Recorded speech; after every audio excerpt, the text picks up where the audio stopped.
अस्सलामुअलैकुम जी। चलें जी, आज का व्लॉग स्टार्ट करते हैं कुछ इस तरह से। तो welcome back to a brand new vlog.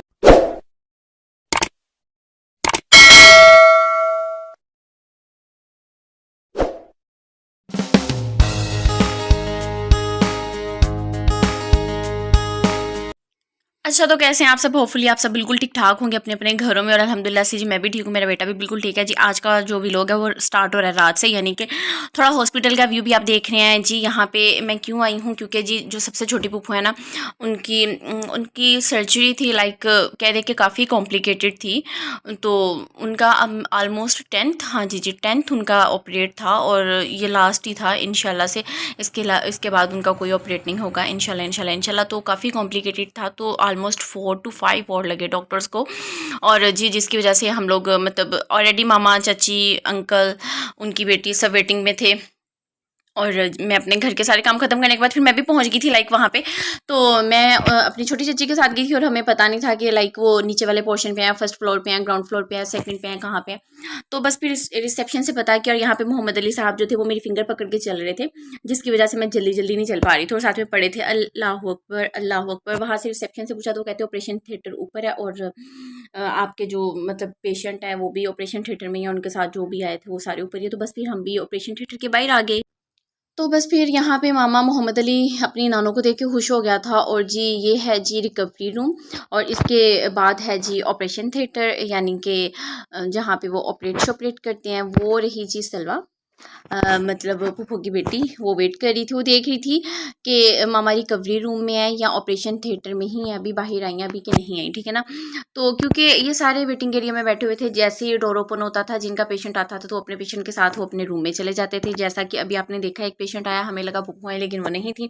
काफ़ी देर वेट कर करके मुझे मोहम्मद अली ने मुझे मोहम्मद अली ने काफ़ी तंग किया था, तो खैर मैं फिर घर आ गई थी वापस, ठीक है। और जी ये है काफ़ी दिन बाद का व्लॉग, ठीक है ना।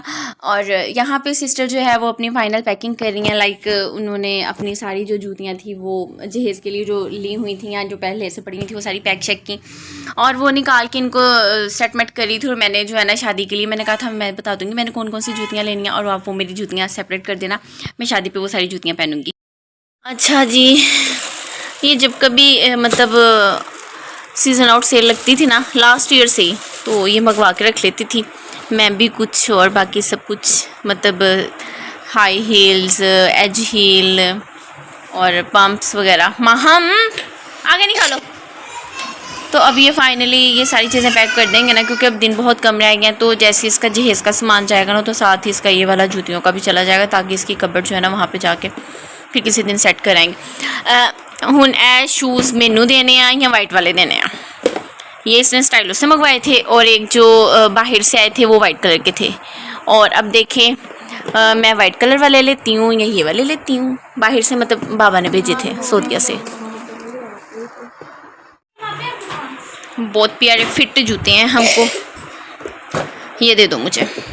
और जी ये मेरे पम्प्स हैं, पम्प्स मैंने भी जब ये मंगवाती थी ना, फिर मैंने भी मंगवा लिए थे कि मुझे भी मंगवा दो, लेकिन ना ये बदतमीज़ों ने साइज़ का थोड़ा रद्दो बदल कर दिया हुआ था। खैर हम गिले गिले पाँव करके पहनेंगे ना तो ये खुद ही खुले हो जाएंगे। ये अब मैं लेके नहीं जाऊंगी, मैं यहीं पे रख के जाऊंगी, क्योंकि काउंट डाउन स्टार्ट करें 1 2 3 4 5, इतनी जूतियाँ जूतियाँ ही जूतियाँ जूतियाँ ही जूतियाँ।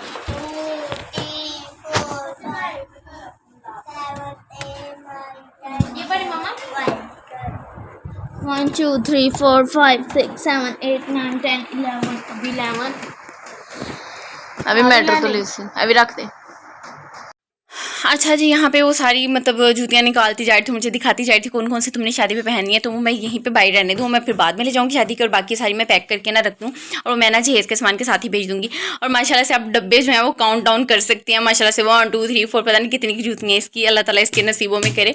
अच्छा, एक ये वाले स्नैकर्स थे जो इसने मंगवाए हुए थे, एक वो वाले थे पिंक वाले में, और एक वाइट वाले थे। जो वाइट वाले थे वो वाइट से थे, ये मुझे थोड़े बड़े थे, वो मुझे फिट थे। पिंक वाले मैंने कहा तुम ले जाओ, थोड़े फैंसी टच देना, तुम शादी के बाद पहन लेना, और जो वाइट वाले हैं वो मैं ले जाती हूँ। और बस फिर यहाँ पे मैं एंड करती हूँ। Several days later. जी घर पे जी डेकोरेशन का सामान आ चुका है। अच्छा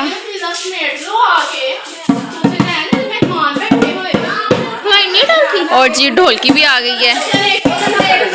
चलो चलो उठाओ इसको। हाँ जी कहना 1000 रुपये जमा कराओ रोजाना तो 100 रुपये तो 10 दिन रखो तो 1000 रुपया हो जाता। कितने की है? चलो 1000 की। चलो बैठ के बजाओ और मुझे दिखाओ। इधर आओ, अंदर कहाँ लेके जा रही हो? इधर आओ। हाँ चलो जैसे भी है जो भी है। आयजा डांस करेगी।